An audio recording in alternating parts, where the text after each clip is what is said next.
Fix how to fish connection error. First step, restart your device.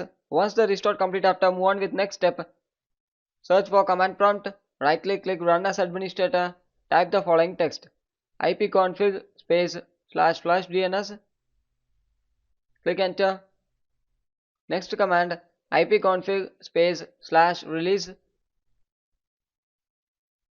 click enter. Next command, ipconfig space /renew,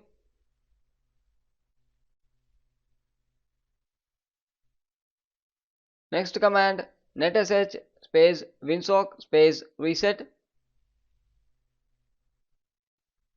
click enter. Next command, netsh space int space ip space reset, click enter. And the last command, exit it. Close it. Then move on with next step. Click settings. Click network and internet settings. Click advanced network settings. Click network reset and click reset now.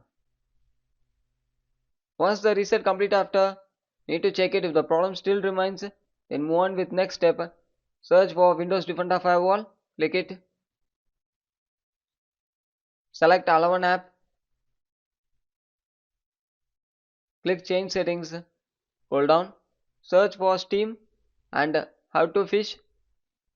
It should be enabled in both private and public. If it's not enabled, means you need to enable it. If the application not having, means you need to click allow another app and add it. Then move on with next step. Open Steam, click library, right click how to fish, click properties, click install file and click verify integrity of the game file, and wait for some time. It's entirely verifying your game files. Once complete, after restart your device. Thank you.